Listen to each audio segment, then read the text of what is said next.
Tudo nosso, nada deles, hein, galerinha? E aí, como é que vocês estão? Em paz? Que Deus abençoe profundamente todas as pessoas que estão vendo esse vídeo, que vocês consigam ser aprovados no concurso dos sonhos o mais rápido possível, beleza? É nóis, estamos junto. Vamos engajar no meu rolê, comentar, curtir, se inscrever, compartilhar. Que eu não sei nem porque que eu prometi essa live, porque o 10K tá aí. O 10K tá aí, então vai ter que rolar essa live e inevitavelmente ela vai rolar. Galera, vocês me pediram demais, demais, incessantemente. Matheus, grava um vídeo, você estudando por questões na prática. Como que você faria? Como exatamente que você faria? Faça pra gente ver. Vocês me pediram e eu decidi gravar esse vídeo, abrindo algumas questões aqui, resolvendo com vocês e mostrando exatamente o que eu fiz, o que eu faço, o que eu farei e o que servirá para todo o sempre. Não importa se você está estudando hoje, daqui 1 ano, daqui 5 anos, daqui 10 anos, 15 anos, vai ser isso. Assim como já foi isso desde sempre, vai continuar sendo isso, beleza? E eu peço a vocês que vejam esse vídeo com carinho, porque ao longo da resolução das questões, eu vou falar não propriamente do conteúdo do direito material, eventualmente vou falar uma coisa ou outra, mas eu quero mostrar para vocês como vocês vão se comportar diante das matérias que são apresentadas para vocês nas questões. Beleza? Então engaja comigo aí, ó, tudo nosso, nada deles, viu? É nóis. E bora lá. Vamos lá, questões. Eu vou filtrar aqui titular de serviço de notas e de registros, que é o meu caso. Você vai colocar o seu concurso no filtro de cargo. Em disciplina eu vou colocar constitucional, porque eu sei que cai para todo mundo, né? Não tem como fugir. Então eu vou colocar. Filtrei, dali, apareceu as questões. Galera, eu acordava e fazia exatamente isso. Abria, filtrava, apareciam as questões e lá vamos nós, ó. De acordo com a Constituição Federal de 88 e à luz do entendimento do STF, a única matéria que dispensa lei complementar para sua regulamentação é, ou seja, quer saber a matéria que não é regulamentada por lei complementar. Essas questões eu tô pegando aqui agora, galera. Eu não fiz nem essa prova do Sergipe, beleza? Então eu vou mostrar literalmente como eu faria sim do zero, entendeu? Estudando por questões sem nunca ter visto. Ele quer aqui a matéria que não é regulamentada por lei complementar. Empréstimo compulsório tem um CO aqui, ó, de complementar. Se você não viu o meu vídeo de técnicas de memorização, você não sabe do que eu estou falando. Se você viu, você já tem uma interna aí comigo. Então, empréstimo compulsório é complementar. Imposto sobre grandes fortunas também tem uma coisa de lei complementar lá na Constituição que eu lembro. Dispor sobre conceito de competência, pode ser que eu esteja errado, viu, galera? Pode ser que eu esteja errado, nem vi essas questões. Estou mostrando como é que eu faria. Dispor sobre conflito de competência em matéria tributária, pelo que me recordo, é também. Estabelecer normas gerais em matéria de legislação tributária sobre o adequado tratamento tributário ao ato cooperativo praticado pelas sociedades cooperativas. Penso que sim também, acho que foi uma coisa da Constituição nova. Uma emenda nova que trouxe, não tenho certeza. Dispor sobre prescrição intercorrente na execução judicial da dívida ativa tributária dos entes federados, eu acho que é essa daqui. Acertei, aqui eu já tinha um conhecimento prévio. O que que eu vou fazer agora? Vou abrir os comentários, ó. Vou abrir os comentários. Abri os comentários, olha o que o cara colocou aí. Vitor Paulo, salve Vitor Paulo. É nóis, meu mano, é nóis, tamo junto, entendeu? Olha o que ele colocou aqui. Artigo 148 da Constituição Federal. A União, mediante lei complementar, poderá instituir empréstimos compulsórios. Então é mesmo. Artigo 153, ó. União compete instituir impostos sobre grandes fortunas nos termos da lei complementar. Então você já sabe que imposto sobre grande fortuna é lei complementar. O artigo 146, ó. Cabe à lei complementar. Dispor sobre conflito de competência em matéria tributária entre a União, Estados, DF e municípios. Já caiu. Cara, gente boa. Tá vendo, galera? Tem tudo aqui, ó. Tem tudo aqui. E o D, aquele lá dos atos cooperativos, né? Normas gerais para adequar o tratamento tributário ao ato cooperativo praticado pelas sociedades, também está aqui, ó. Cabe à lei complementar estabelecer normas gerais em matéria de legislação tributária, especialmente sobre adequado tratamento tributário ao ato cooperativo praticado pelas sociedades cooperativas. E essa daqui, ó, não tem regulamentação. Não existe lei complementar. E a regra é a lei ordinária, né? Se a norma não prevê a obrigatoriedade de lei complementar, o veículo normativo para poder disciplinar a respeito dessa matéria, de forma residual, é a lei ordinária. Olha só, galera. Vários comentários. Vou curtir aqui, ó. A menina trouxe até a jurisprudência, Ruth, ó. É constitucional por não afrontar a exigência de lei complementar para tratar da matéria. O artigo 40 da Lei de Execução Fiscal, Lei Ordinária Nacional quanto à prescrição intercorrente tributária e ao prazo de 1 ano de suspensão da execução fiscal. Contudo, o parágrafo 4 deve ser lido de modo que, após o decurso do prazo de 1 ano, a contagem do prazo de prescrição de 5 anos seja iniciada automaticamente. Colocou a tese aqui, ó. É constitucional o artigo 40 da Lei de Execução Fiscal, leve tendo natureza processual, prazo de 1 ano de suspensão da execução fiscal. Após o decurso desse prazo, inicia-se automaticamente o prazo prescricional tributário de 5 anos, STF. Questão do Satanás. Que é isso, fera? Que é isso, Alex? Tá exaltado, eu acertei, chapa. Se eu acertei, você acerta também. Questão difícil. E aqui você tem os comentários da galera. Você tem os comentários. Então, assim, Matheus, eu não sei o que é prescrição intercorrente. Eu não sei o que é uma sociedade cooperativa. Eu não sei o que é empréstimo compulsório. Eu não sei o que é imposto sobre grande fortuna. Eu não sei o que é a LEF. Eu não sei o que é suspensão da execução fiscal. Beleza, fera, mas entenda uma coisa. O conhecimento ele é construído ao longo da sua rotina de estudo. Quando você faz as questões, por mais que você não tenha um conhecimento aprofundado de exatamente tudo que está sendo tratado ali naquela questão, você vai se familiarizando com os termos, com as palavras, com as expressões, e isso vai se repetir em outras questões. Outras questões que às vezes trazem uma perspectiva diferente sobre a mesma matéria. Então é como se você estivesse preenchendo um quebra-cabeça. Como se você estivesse preenchendo um quebra-cabeça. Você não sabe o que é prescrição intercorrente, mas agora você sabe que existe um instituto chamado prescrição intercorrente. E, eventualmente, quando você estiver fazendo outra questão que trate sobre essa mesma matéria, já não vai ser um assunto diferente para você. Já não vai ser um assunto estranho. Então, você vai ter muito mais familiaridade, vai ser muito mais palpável para que você possa compreender o assunto. E aqui é assim, gente. Fez a questão, passa para frente. Acabou, a primeira questão está feita. Questão 2. O partido político Gama ajuizou a ação de descumprimento de preceito fundamental, a DPF. Matheus, eu não sei nem o que é a DPF.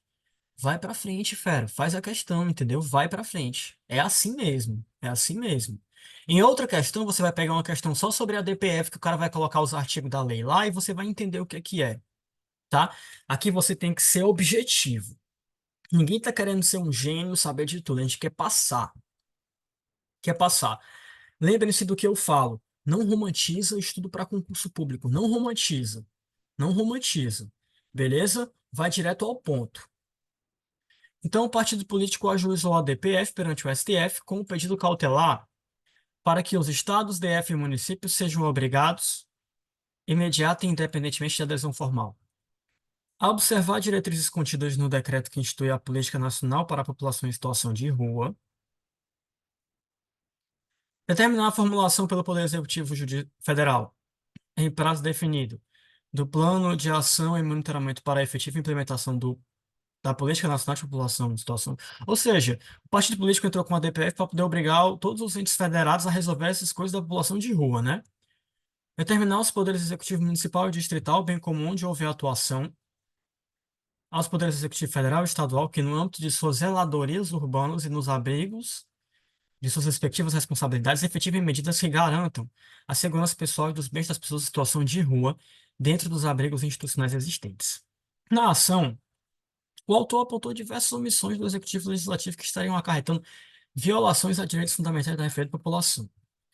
Diante do exposto e da jurisprudência do STF, o pedido requerido deve ser. Vou falar a minha perspectiva, eu já tenho uma bagagem de estudo aqui, tá? Se não tivesse uma bagagem de estudo, provavelmente eu ficaria muito complicado nessa questão. Mas eu chutaria e depois ia ler os comentários, tá? Aqui eu já consigo imaginar mais ou menos do que se trata. Então, esse pedido deve ser o quê? Indeferido por violação do princípio federativo, indeferido por violação do princípio da separação dos poderes, deferido por estar-se diante de uma situação que configura estado de coisas inconstitucional, indeferido por violação do princípio republicano, deferido, mas a ADPF não é a via adequada, e sim a ADO, ação direta de inconstitucionalidade por omissão. Aqui, galera, é o seguinte. Eu sei que o STF falou alguma coisa de estado de coisas inconstitucional, que é quando tem uma violação generalizada, massiva e sistemática de direitos fundamentais, em razão de um uma desorganização estrutural do poder público e uma omissão tanto do poder executivo, quanto do poder legislativo, quanto do poder judiciário, tá? Eu sei que realmente o STF tem esse entendimento a respeito das pessoas em situação de rua. Ele tinha esse entendimento também com relação ao sistema carcerário brasileiro. Então aqui, ó, o que é princípio federativo? Não quero saber. O que é separação dos poderes? Não quero saber. Princípio republicano? Não quero saber também. Não quero saber, não quero perder tempo. Por essa questão aqui, ó, eu percebi que o quê, ó? Ela tá falando aqui, ó, acarretando violação a direitos fundamentais da referida população, omissões do executivo e do legislativo, tá vendo? Todos são esses fundamentos que são fundamentos relacionados a essa teoria aqui, ó, do estado de coisas inconstitucional que o STF falou que acontece isso na situação dos presos, no sistema penitenciário brasileiro, falou a respeito da população da situação de rua. Então, assim, eu não sei se existe uma jurisprudência específica a respeito desse caso, mas eu sei que tem uma situação de estado de coisa inconstitucional nesse caso aqui. Então, eu tenho certeza e não tenho certeza, mas eu chutaria essa. Ah, Matheus, vou parar tudo para poder ler sobre princípio federativo. Vou abrir uma aba no Google para poder estudar sobre o princípio da separação dos poderes. Vou pesquisar princípio republicano? Não. Objetividade. Se atém ao que tem na questão. Ah, eu vou abrir a lei da ADPF, ler a lei da ADPF inteira? Não. Não. Faça a questão. Agora bora para os comentários, ó. Tem uma ADPF, ó. Isso é um caso concreto, ó. Para a Política Nacional da População em Situação de Rua. Então o STF julgou essa matéria. Tá? Isso é um caso concreto que existe o real, ó. E ela colocou aqui, ó, Mariana, salve. Salve, Mariana Pinheiro. Tem até um trovãozinho dela aqui, né? Top, top. Então aqui, ó, você lê, beleza? Olha só. Delta Brutus. O cara colocou o que que é, ó, que eu falei para vocês, ó, estado de coisa inconstitucional, ó, violação generalizada e sistêmica de direitos fundamentais. Lembra que eu falei, ó, causado pela inércia ou incapacidade reiterada das autoridades públicas em modificar a conjuntura, de modo que apenas transformações estruturais da atuação do poder público e uma atuação de pluralidade de autoridades podem modificar a situação. Então aqui o cara já explicou o que é o estado de coisa inconstitucional. A menina aqui, a Alequinha, ela já colocou a jurisprudência, certo? Vamos baixar mais. O que é que tem mais? Beleza, o cara colocou aqui, ó, mais uma juiz do STF aqui, ó, que é a DPF, é um instrumento eficaz para controlar a inconstitucionalidade por omissão. Porque lembra aqui, ó, tinha um item falando assim, ó, deve ser deferida, mas a DPF não é via adequada e sim a ADO por omissão. Ou seja, não é só a ADO por omissão que trata de omissão. A DPF também é um veículo adequado para poder questionar omissões inconstitucionais. Ivan, olha isso aqui. Top demais, mano. Exemplos de estado de coisa inconstitucional já reconhecido pela STF. Sistema penitenciário, condução de política sanitária na pandemia, condução de políticas ambientais, condução da política nacional para a população em situação de rua. Tá vendo, galera? Tá tudo aqui, ó. Tudo aqui.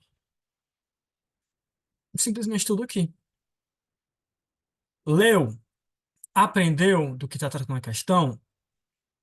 Vamos para a próxima. Ó, tem gente que coloca tudo, ó. Limitações formais, circunstanciais, temporais, aqui tá falando sobre Constituição. Mas vai para frente, entendeu? Não perde muito tempo, não. 3. A Lei do Estado Beta, de 2022, criou cargos jurídicos fora da estrutura da Procuradoria do Estado, com funções de representação judicial, consultoria e assessoramento jurídico de autarquias e fundações públicas. É a função da Procuradoria, né? Representação judicial, consultoria, assessoramento de autarquias e fundações públicas, estaduais. O procurador é o advogado do Estado, né? Para quem não sabe aí. Diante do exposto da jurisprudência do STF, é correto afirmar que a norma é constitucional, pois as autarquias e as fundações públicas estaduais pertencem à administração pública estadual e podem ser assistidas por advogados públicos, cargos jurídicos fora da estrutura da Procuradoria do Estado. Inconstitucional, por violar a unicidade orgânica da advocacia pública estadual. Matheus, eu não sei nada do que eu tô lendo. Eu também não, galera. Vocês acham que eu sei o que eu tô lendo aqui? Não. Eu tô lendo, vou ver o que é que faz mais sentido, vou chutar e depois vou ler os comentários e vou aprender diante disso. Inconstitucional por violar a unicidade orgânica da advocacia pública estadual, que é incompatível com a criação de órgãos jurídicos paralelos para o desempenho das mesmas atribuições. Constitucional, pois os procuradores do Estado detêm a atribuição de função de representação judicial, consultoria e assessoramento jurídico apenas no âmbito da administração pública direta. Eu não sei não, hein? Eu tô achando que é inconstitucional, na verdade. Fora da estrutura da Procuradoria do Estado, sei não. Inconstitucional, pois as autarquias e fundações públicas estaduais não pertencem à administração pública estadual e não podem ser assistidos por advogados? Podem, elas têm advogados públicos. São pessoas jurídicas de direito público interno, né? Pessoas jurídicas de direito público interno. Então, elas têm que ter um advogado público e tem que fazer concurso da mesma forma, tá? Concurso de procurador do INSS. Concurso de procurador de alguma autarquia estadual, entendeu? Sim. Então, essa não é. Constitucional, pois se enquadra dentro de hipóteses específicas que foram reconhecidas à exceção à unicidade orgânica da. Então, eu estou em dúvida. Ou é uma exceção, ou é inconstitucional, porque tem que ser dentro da mesma estrutura do poder da advocacia pública. Porque aqui a gente está falando de advocacia pública. Tem a administração direta, né, que é o Estado em si, e tem a administração indireta, que é composta pelas autarquias, fundações públicas, sociedades de economia mista e empresas públicas. Estou em dúvida entre essa, ó, porque ou ela tem que respeitar a unicidade orgânica, ou ela é uma exceção. Eu vou dizer que é inconstitucional. Acertei. Puta, mano. Mas foi foi meio que um chute aqui. Mas tá entendendo? Eu não sei as coisas que eu tô lendo. Eu tenho alguns conceitos que eu já construí de bagagem ao longo do que eu estudei na minha vida, beleza? E eu utilizo para poder dar alguns chutes conscientes para poder cancelar um ou outro item. E aí eu vou depois ler os comentários e ver do que se trata. Vamos lá. Informativo do STF, ó. O artigo 132 da CF de 88 confere às procuradorias do Estado e DF atribuição para atividade de consultoria jurídica e de representação judicial apenas no que se refere à administração pública direta, autárquica e fundacional. Ou seja, quando a gente está falando de pessoas jurídicas de direito público, seja da administração pública direta ou seja da administração pública indireta, elas têm que ter uma unicidade orgânica. Mas quando a gente fala da empresa pública e da sociedade de economia mista, que são pessoas jurídicas de direito privado, integrantes da administração pública indireta, aparentemente essa mesma lógica não se aplica. E seria possível sim criar cargos fora da estrutura jurídica da Procuradoria do Estado. Porque aqui, ó, apenas no que se refere à administração pública direta, autárquica e fundacional. Beleza? Todo o meu respeito, valeu, Jamile. Eu vou encarar isso aqui como uma coisa pra mim também, porque eu acertei meio que ali, né?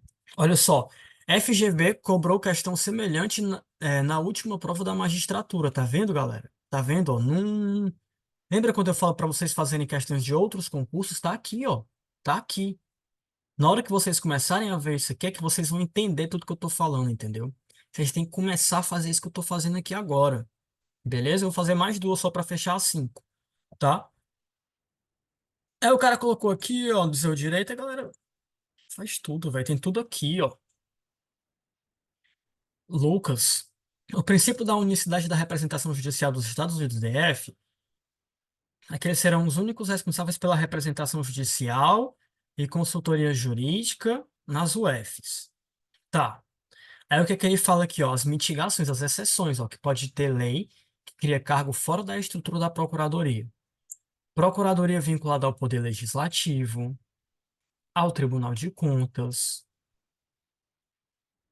Cargo efetivo de advogado no quadro do administrativo do Judiciário.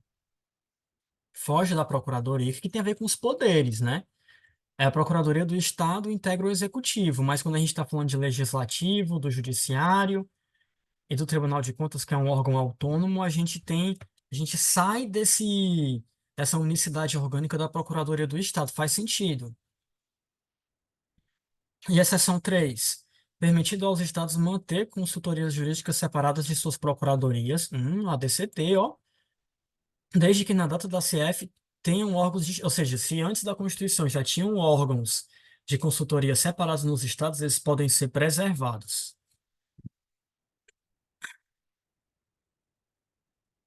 E ainda botou um informativo aqui, ó.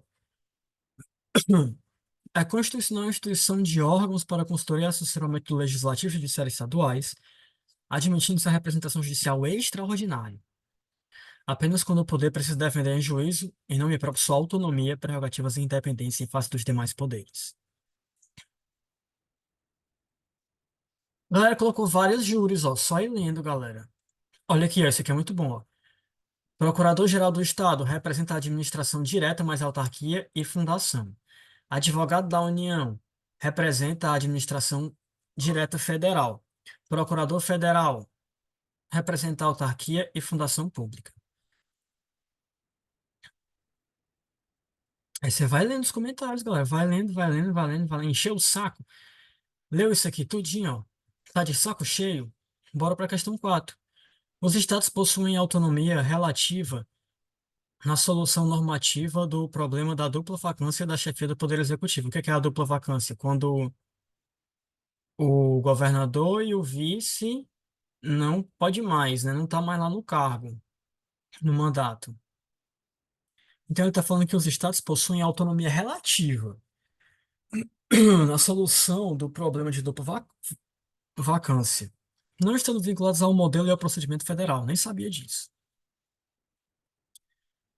Diante do exposto da jurisprudência do STF, é correto afirmar que não sei nada disso, galera. Não sei nada do que eu tô lendo. Não há necessidade de registro e votação dos candidatos a governador e vice-governador por meio de chapa única. Vou ler todas. Os candidatos devem ter nacionalidade brasileira, o domicílio eleitoral na circunscrição e a idade mínima de 25 anos para concorrer ao pleito, chefe do Poder Executivo Estadual. Eu acho que o governador é 30 anos, né, não? Eu acho que o governador é 30 anos na Constituição, mas não tô lembrado direito, mas acho que é. A filiação partidária pressupõe a escolha em convenção partidária e o registro da candidatura pelo partido político. Se eu me filio num partido, eu estou escolhendo a convenção partidária e o registro da candidatura pelo partido político. Eu acho que a filiação partidária ela não pressupõe o registro da candidatura, não, né? Não sei. Não sei o que eu tô falando, galera. Eu tô só resolvendo uma questão que eu não sei nada, depois eu vou ler os comentários e vou aprender diante disso. Quanto ao modo de votação na Assembleia Legislativa, não é possível estabelecimento em ato normativo estadual que seja nominal e aberta. Então, essas formulações de itens negativos, elas sempre me soam meio estranhos. Tipo, não há necessidade de registro e votação dos candidatos a governador e vice-governador por meio de chapa única. Não há necessidade. Não sei, essa redação me soa meio estranha, mas não sei nada da matéria. Não é possível o estabelecimento em ato normativo estadual de que seja nominal e aberto. São inelegíveis no território de jurisdição titular o cônjuge e os parentes consanguíneos ou afins até o segundo grau por adoção do governador de estado de quem é substituído dentro de 6 meses anteriores ao pleito. Então, aqui é a inelegibilidade reflexa, né? Que tem lá na Constituição. Eu não sei se ela vai até. O que tem na Constituição, não sei se vai até o segundo grau. Eu acho que vai até o terceiro grau lá. Ou é até o segundo? Não sei. Esse enunciado aqui eu tô sentindo para marcar ele, mas eu não tenho certeza. Eu não tenho certeza, porque essa redação aqui, ela é parecida com a redação da Constituição sobre inelegibilidade reflexa. Outro ponto muito bom para vocês. Vocês estão vendo que eu estou em dúvida nessa questão? Quando você está em dúvida numa questão, acredite, confie em mim. Você não é o Chico Xavier. A resposta não vai vir do céu. Deus não vai lhe mandar uma mensagem em forma de iluminação e clareamento mental a respeito de qual enunciado você deve marcar. Não perca tempo. Sabe, sabe. Não sabe, não sabe. Chuta lá os comentários e vai para a próxima, sem perder tempo. Eu não sei, vou marcar essa. Pode ser que seja, pode ser que não seja. Vou ver. O pai tá online, galera. O pai tá online. Entendeu? Como que eu acertei essa questão sem saber? Porque tem um artigo desse, muito parecido na Constituição Federal. Eu tinha consciência que tinha esse artigo na Constituição Federal, achei semelhante, cancelei esses itens que a formulação deles era estranha, tipo, não há necessidade, não é possível esse estabelecimento, não acontece dessa forma. Isso soa meio estranho pra mim, sabe? Mas chutei, galera, chutei. E agora é hora de aprender, ó. Comentário. Mariana, salve. Mais um salve para você. Os estados possuem autonomia relativa na solução normativa do problema da dupla vacância da chefia do Poder Executivo, não estando vinculados ao modelo e ao procedimento federal. Por outro lado, não podem se desviar dos princípios constitucionais que norteiam a matéria. Foi a lógica que eu apliquei, ó. Se tem na Constituição Federal essa disposição, como que o Estado vai violar essa simetria? Tá? Foi um conhecimento paralelo que eu utilizei para poder fazer um chute consciente e acertar. Então, ó, há necessidade de registro e votação dos candidatos a governador e vice-governador por meio de chapa única. Tem que observar as condições de elegibilidade das hipóteses de inelegibilidade. Aqui, ó, fala sobre as condições, né? Tem que ter nacionalidade brasileira, não sei o quê, domicílio eleitoral. Idade mínima, eu acho que é 30 anos, galera. Lembra que eu falei? Que era 30 anos. A regra da maioria, enquanto critério de averiguação do candidato vencedor, não se mostra afetada a qualquer preceito constitucional que vincule os Estados do DF. Olha só o artigo da Constituição. São inelegíveis no território de jurisdição titular o cônjuge e os parentes consanguíneos ou afins até o segundo grau por adoção do presidente da República, do governador do estado, do território, do DF, do prefeito, chefes do executivo aqui, né, ó, ou de quem os haja substituído dentro dos 6 meses anteriores ao pleito, salvo se já titular de mandato eletivo e candidato à reeleição. Aqui, ó, Luiz Caldas. A mera filiação partidária não garante a escolha em convenção partidária. Aqui eu tô aprendendo, galera. Não sabia disso, não. A mera filiação partidária não garante a escolha em convenção partidária, nem tampouco o registro da candidatura pelo partido político. Aliás, a grande maioria dos afiliados não são escolhidos como candidatos. Foi isso que eu pensei, né? Como assim o registro da candidatura? Só a mera filiação? A banca tentou confundir a gente nessa exigência. Valeu, Luiz Caldas. Segundo o Código Eleitoral, nunca li na minha vida. Só podem concorrer às eleições os candidatos que estiverem filiados a um partido político. Uma vez que cada partido político possui inúmeros filiados, é necessário escolher entre eles, em convenção partidários, que são candidatos a cargos eletivos. Aí aqui o cara deu o bizu, ó. Inelegibilidade é da relação até o segundo grau. Fiquei com dúvida, lembra, galera? Mas mesmo assim eu fui na minha confiança. Já na lei de improbidade administrativa, vai até o terceiro grau. O cara colocou os dois artigos, ó.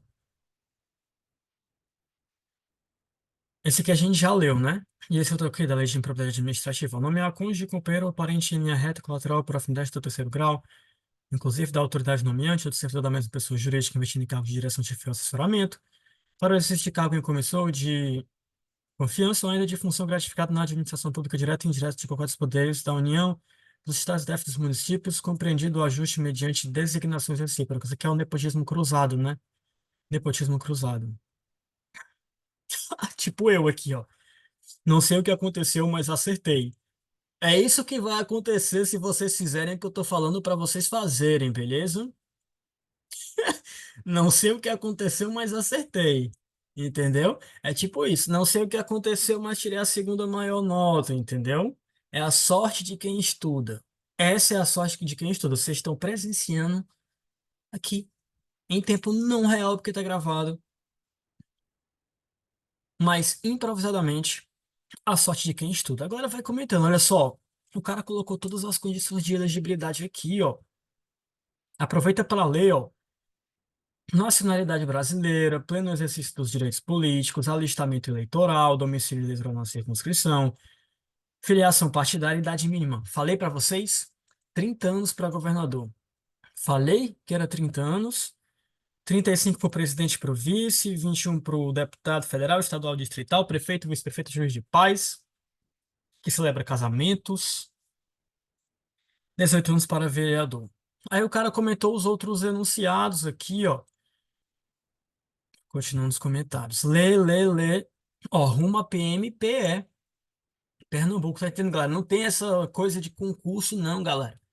Uma matéria é uma matéria, constitucional é constitucional, civil é civil. Beleza, penal é penal, processo civil é processo civil, empresarial é empresarial, só existe essa divisão na cabeça de vocês. Beleza? Mas é tudo uma coisa só. E vocês ainda vão perceber que tudo é uma coisa só mais ainda, tá?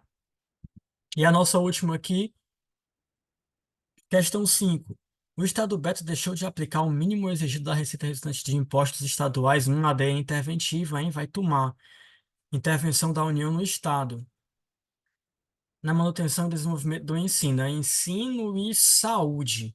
É o mínimo que deve ser aplicado, senão a União pode intervir nos estados. Aqui, ó, diferente das outras questões, diferentemente da questão 4, que eu não sabia absolutamente nada, que eu aprendi lendo os comentários, eu não sabia nada, sabia um mínimo para dar um chute consciente. Nessa eu já sei que isso é uma hipótese de intervenção da União no Estado. Porque eu já fiz outra questão, seja de prova objetiva, seja de prova subjetiva, seja de prova oral, que me trouxe esse assunto e eu tenho essa bagagem, beleza? Aqui eu já sei que é uma hipótese de intervenção federal. Diante de tal situação, é correto afirmar, o Estado não foi omisso, uma vez que a norma constitucional exige a aplicação de percentual mínimo da receita na manutenção do ensino e a educação não foi regulamentado nada disso. O presidente da República poderá requerer ao STF a intervenção da União no Estado beta. Então, essa hipótese de intervenção, ela não tem que requerer ao STF. A que requer o STF é se o Poder Judiciário estiver sendo coagido. Aí depende de requisição do STF, na verdade.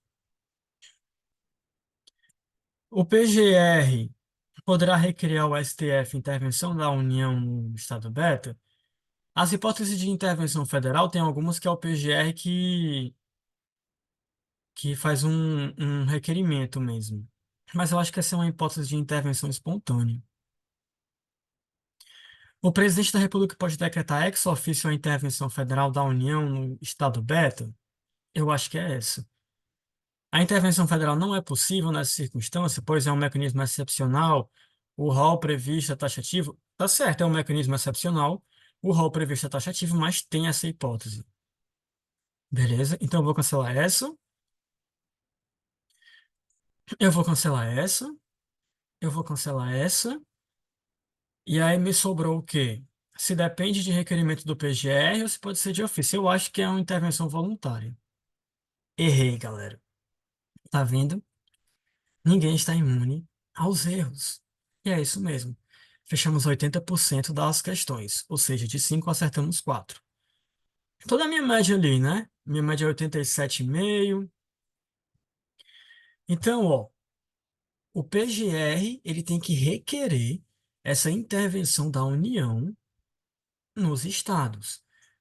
Quando o estado deixar de aplicar o mínimo resultante do imposto no ensino ou na saúde, o PGR faz um requerimento perante o STF e ele tem que autorizar essa intervenção. Vamos ler os comentários agora. Mariana aqui tá, né? Trata-se de hipótese de ADI interventivo, falei para vocês, em razão de violação dos princípios sensíveis. Neste caso, a legitimidade é do PGR e a ação é ingressada perante o STF, o qual possui competência para dar provimento ou não à ADI interventiva. Caso a ADI seja declarada procedente, o STF requisitará ao presidente da República que decrete a intervenção. Olha aqui, ó, as hipóteses que ela falou de violação dos princípios sensíveis, ó. A União não intervirá nos estados nem no DF, exceto para assegurar a observância dos seguintes princípios constitucionais. Esses são os princípios constitucionais sensíveis, ó.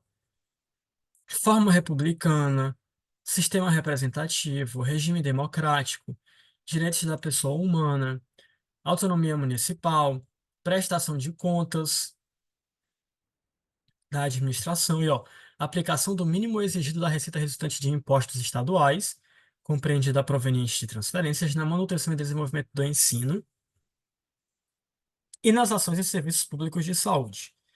Ela colocou aqui, ó, a decretação da intervenção dependerá, nessas hipóteses aqui, ó, do 34.7, de provimento pelo STF de representação pelo PGR. Então, quando que precisa de representação do PGR e provimento do STF para poder ter a intervenção federal no Estado? E na observância dos princípios constitucionais sensíveis, e no caso de recusa à execução de lei federal. Ó, André Batista ele colocou aqui artigo 212, ó. A União aplicará anualmente nunca menos de 18% e os estados e municípios nunca menos de 25% no mínimo da receita dos impostos, compreendida proveniente de transferências, não sabia, 18 e 25, na manutenção e desenvolvimento do ensino. Comentários, ó. Mnemônico para poder lembrar dos princípios constitucionais sensíveis. Farda SP. Forma republicana, autonomia municipal, regime democrático, direito da pessoa humana, aplicação do mínimo exigido dos impostos na educação e na saúde, sistema representativo e prestação de contas. Até mnemônico tem, galera. Farda SP. Mais uma vez aqui, ó, Vitor Balante deu o bizu, mesmo lá da menina lá, da Lequinha. Mais coisa, blá blá blá. Intervenção municipal é espontânea, intervenção estadual provocada. Beleza. Aqui eu faria o seguinte, ó. Aqui eu abriria a Constituição ainda, tá? Vou lá no artigo 34, ó, da Constituição. Beleza. Artigo 34 e faria só isso aqui, ó. Dali, dali. Isso aqui eu vou apagar porque tava cortado lá. Beleza.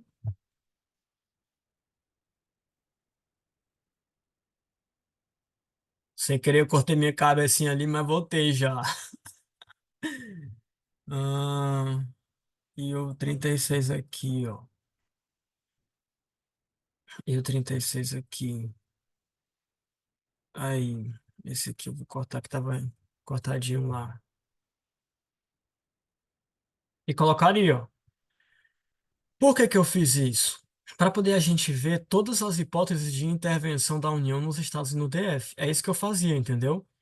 Então, ó, quais que são as hipóteses? Manter a integridade nacional, repelir a invasão estrangeira ou de uma unidade da federação em outra, por ter um grave comprometimento da ordem pública, garantir o livre exercício de corretos poderes das unidades da federação, reorganizar as finanças da unidade da federação que suspendeu o pagamento de dívida fundada por mais de 2 anos, salvo motivo de força maior, e deixar de entregar aos municípios receitas tributárias fixadas nessa Constituição, para prover a execução de lei, lei federal, ordem ou decisão judicial, princípios constitucionais sensíveis. E aqui, ó, a decretação da intervenção dependerá, ó, de acordo com o artigo 34, inciso 4, qual que é aqui, ó, garantir o livre exercício de completos poderes da unidade da federação. Poderes quais são? Executivo, legislativo e judiciário. Aí tem solicitação do poder legislativo, se não tiver em livre exercício, né? Solicitação do poder executivo, coacto ou impedido, ou de requisição do STF. Lembra que eu falei? Se o coagido for o poder judiciário. No caso de desobediência de ordem ou decisão judicial, vai ser requisição do STF, do STJ ou do TSE. E aqui a gente acabou de ver, ó, de provimento pelo STF, de representação do PGR, na hipótese de violação do princípio constitucional sensível, e no caso de recusa à execução de lei federal. Opa, esse quarto aqui eu acho que estava cortado, né? É, ele tá cortado aqui, ó. Então eu vou editar. Eu vou editar e vou tirar isso aqui. Pronto, editei.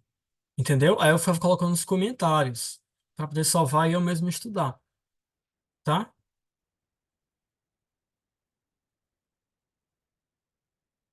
Galerinha, se você chegou até aqui, deixa um comentário, deixa um like, se inscreve, compartilha.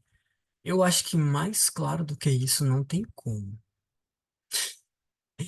Eu fiz com vocês, passo a passo. Fiz 5 questões, acertei 4 e errei um, tá? É isso que vocês vão fazer todo dia. Acha que não tá aprendendo, tá cansado, acha que não tá indo pra frente, não importa. É isso que vocês vão fazer. Ganha quem aguenta essa brincadeira mais tempo. Ganha quem aguenta errar. Eu não vou tirar esse erro que tá aqui que eu errei pra vocês. Eu quero que fique, porque isso foi real que vocês acabaram de ver. Ganha quem aguenta errar mais sem se frustrar. Quando você aceitar que o erro é o progresso, você nunca mais vai ter medo de fazer questão por achar que vai errar. Ganha quem aguenta passar mais tempo errando sem parar. Esse é o campeão. Porque pegar uma matéria que você sabe acertar é muito fácil. É muito fácil. Eu quero saber quem é que aguenta errar todo dia e continuar fazendo todo dia. É isso que vai fazer a diferença. Beleza? Galera, deixa nos comentários sugestão aí que vocês querem que eu faça. Eu tô só começando, como eu falei pra vocês. Eu quero dominar o mundo. Eu quero dominar o mundo, tá? Isso não é nem a sombra do que há de vir. Não é nem a sombra. Eu acredito que virá muito mais. Assim como eu quero que vocês também acreditem que virá muito mais na vida de vocês. Muitas bênçãos.